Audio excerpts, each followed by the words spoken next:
Halo semua, selamat siang. Kami dari kelompok 2 mata kuliah pengantar Ilmu Administrasi Bisnis kali ini berkesempatan mengunjungi salah satu kantor dari perusahaan startup yaitu PT Dua Anak Digital yang memiliki brand bernama Bank Beli. Bank Beli sendiri merupakan aplikasi grosir yang membantu user dan masyarakat untuk mempermudah bisnis jual beli secara online bagi user yang tidak memiliki toko fisik. Bank Beli berfokus untuk mengembangkan potensi rural ekonomi agar bisa meningkatkan pendapatan mereka. Bank Beli juga sudah membantu ribuan mitra kerja di belasan provinsi khususnya di Pulau Jawa. Nah, gimana sih cara Pak Deta selaku owner dari brand Bank Beli dalam menjalankan dan mengembangkan startupnya, mulai dari perencanaan sebelum memulai bisnis dan rencana memilih strategi untuk perusahaannya. Dalam video kali ini kita akan membahas semua itu. So, let's go!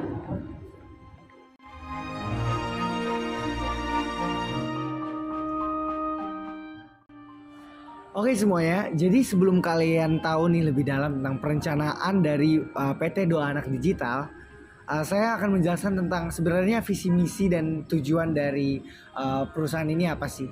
Jadi Bank Beli ini adalah aplikasi grosir yang akan membantu rural ekonomi masyarakat sekitar Pulau Jawa, yang akan membantu mereka kalau misalkan mereka ini mau berbisnis atau mau membuat toko tapi mereka tidak mempunyai offline store atau mempunyai toko fisik.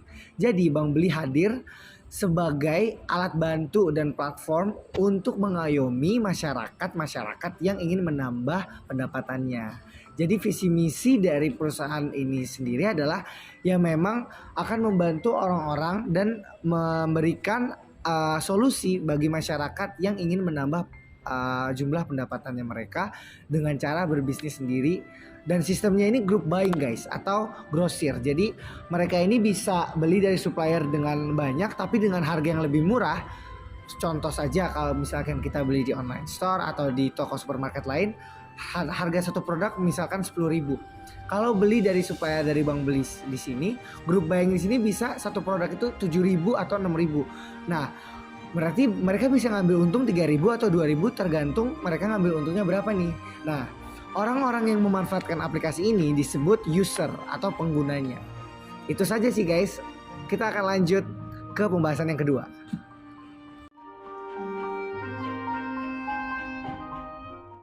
Nah, kita masuk ke tahap perencanaan operasional dari Bank Beli ini. Nah, Pak Deta ini menjelaskan kalau untuk operasionalnya Bank Beli itu tidak dilakukan dalam jangka waktu yang jauh seperti in the next 5 years atau 10 tahun, atau bahkan 10 tahun ke depan. Tapi dilakukan berdasarkan literasi dari produk itu sendiri. Jadi dilihat apakah produk yang dihasilkan oleh Bank Beli berhasil atau bekerja di konsumennya atau tidak. Nah, oleh karena itu operasionalnya dilakukan biasanya secara quarter by quarter, month by month. Jadi seperti itu. Nah, jadi kesimpulannya untuk perencanaan yang digunakan oleh Bank Beli ialah operational plan atau perencanaan operasional. Kenapa? Karena karena perencanaannya mencakup setiap departemen yang bekerja dan spesialisasi untuk menganalisis permintaan pasar dan user-user dari Bank Beli itu sendiri.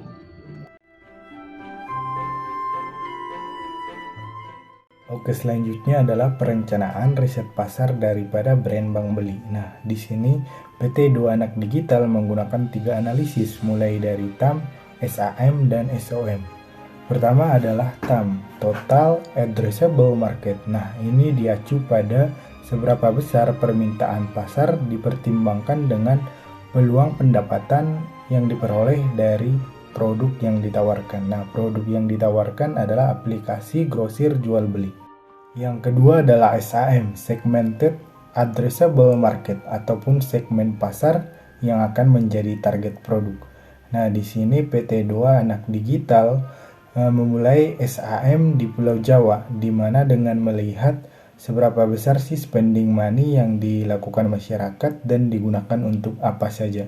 Nah, setelah itu kemudian dikembangkan di luar Pulau Jawa dengan melihat presentasi reach out yang bisa dicapai jika direalisasikan dengan bisnis Bank Beli ini. Setelah itu, owner bisa menganalisis SOM atau bagian dari yang dapat dilayani dan bisa dicapai secara realistis dalam jangka pendek. Dan saham merupakan beberapa persen dari bagian saham yang bisa dicapai secara realistis dalam jangka pendek hingga menengah. Secara sederhana, saham bisa disebut juga sebagai pangsa pasar. Cara yang digunakan untuk menganalisis pasar PT Doa Anak Digital itu dengan cara environmental scanning dan benchmarking. Nah, environmental scanning ini yaitu kemampuan user dalam meminta dan memenuhi kebutuhannya. Tujuannya yaitu untuk mengidentifikasi dan memantau faktor atau tren apa saja yang dapat mempengaruhi strategi, kinerja, operasional PT Doa Anak Digital. Proses benchmarking itu untuk menata dan membuat case dari tujuan perusahaan. Nah, ini tuh berguna untuk visualisasi terhadap ide atau proses apa yang cocok untuk dialokasikan bagi brand bank beli.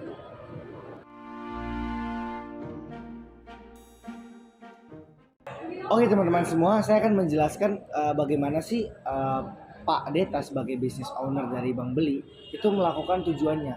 Apa faktor yang membuat tujuan ini itu terbentuk, tujuan dan visi misi terbentuk, pendekatan apa? Kalau menurut buku P. Robbins, Management by Objective, itu ada 3 cara yang tradisional, MEC atau Means and Change, sama satu lagi MBO atau Management by Objective. Dan yang dilakukan perusahaannya Pak Deta atau PT Doa Anak Digital dengan brandnya itu Bank Beli adalah yang paling mendekati menggunakan teori MBO atau Management by Objective. Jadi caranya ini gimana? Ini adalah pendekatan untuk menentukan tujuan dengan rencana yang sangat-sangat operasional. Sama aja seperti yang tadi pendekatan operasional. Jadi seperti semua orang tuh tahu ada share value-nya, ada share goal-nya apa. Jadi mereka tuh saling mutually profitable atau saling bermanfaat. Jadi ada koordinasi dan merencanakan bareng nih dari si business owner sama kayak manajemen, dari pihak supervisor juga. Jadi perusahaan Bank Beli lebih mengedepankan kebersamaan dan kebermanfaatan bersama. Jadi semua tujuan yang mau dia itu spesifik atau tidak spesifik, perusahaan PT Doa Anak Digital ini selalu memberikan transparansi dan informasi dan keterbukaan sehingga semua pihak-pihak dan stakeholders yang berlaku di PT Doa Anak Digital itu tahu tahap-tahapannya itu seperti apa sih.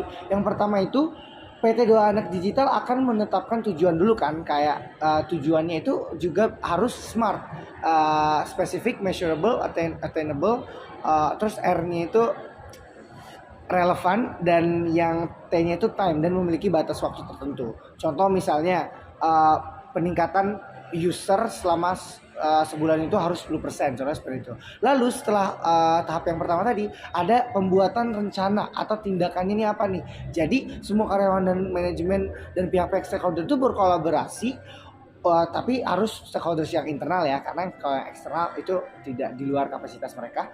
Dan mereka ini harus mengkoordinasi rencana apa sih, langkah-langkah seperti kita tuh harus ngurusin sumber daya apa, faktor produksi apa, kekurangannya apa, analisis pasar apa lagi yang harus dilakukan. Itu semua itu berkolaborasi di pendekatan MBO ini, Management by Objective. Dan lalu yang ketiga baru dia tindakannya itu bisa langsung aksi, eksekusi tindakan, langsung praktek, bisa juga upaya-upaya lainnya dengan cara misalnya survei atau tindakan pembuatan kebijakan baru dan lain-lain. Yang keempat ada pengukuran dan monitoring, di mana di situ ada survei lapangan, ada data penjualan, mengumpul informasi, mengumpul data. Di situ juga ada melihat indikator kinerja karyawan itu seperti apa, performanya itu seperti apa. Seperti itu. Yang kelima, umpan balik dan penghargaan. Maksudnya ini adalah bagaimana sih feedback perusahaan kepada pencapaian-pencapaian ini. Contoh, apakah ada hadiah, apakah ada uang tunjangan lebih atau kebijakan lainnya untuk menghargai performa manajemen dan performa karyawan-karyawan itu. Sebaliknya, kalau misalkan tidak sesuai dengan target, apa yang dilakukan?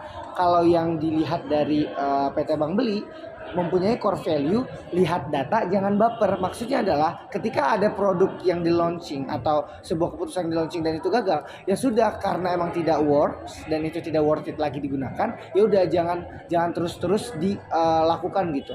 Cukup sekali aja dan kita jadikan bahan evaluasi.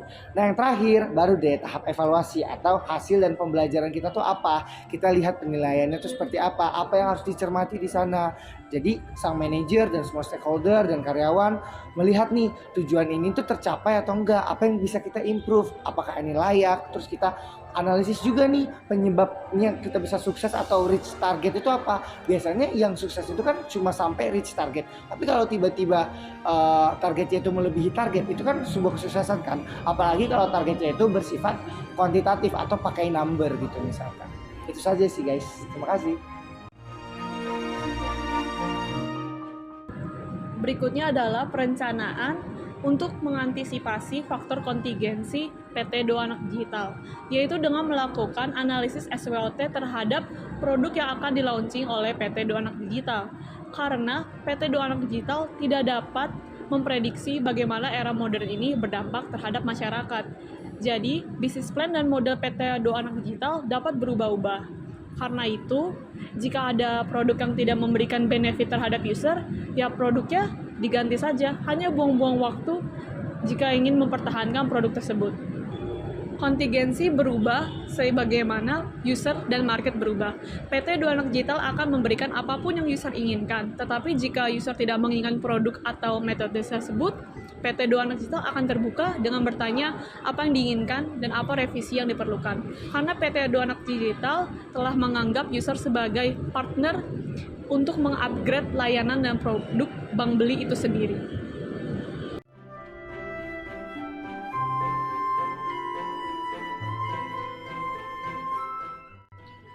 Sebagai contoh, salah satu mitra Bank Beli dari Pasuruan yang awalnya pelanggan Bank Beli untuk membeli pulsa, mendapatkan tawaran untuk menjual produk kebersihan. Namun karena tidak memiliki toko, mitra tersebut merasa kebingungan harus menjual produknya kemana. Kemudian beliau menghubungi Bank Beli, mencoba untuk bertanya apakah bisa menjualkan produknya ke platform Bank Beli. Melihat peluang tersebut, Bank Beli mengembangkan platformnya sehingga bisa lebih beragam dan memberikan kebermanfaatan melalui platform jual beli toko kelontong online. Kemudian, jika contoh dari dalam perusahaan, ada penggunaan metode 9 Matrix yang pada intinya merupakan sebuah pelatihan bagi karyawan Bank Beli agar karyawan mengetahui perubahan dan perkembangan dalam dirinya sendiri dan menyadarkan lebih terperinci apa peran dan kebermanfaatan mereka sebagai individu untuk memahami potensi dan tanggung jawab dalam job desk yang dibuat oleh PT Doa Anak Digital sesuai perjanjian kontrak kerja.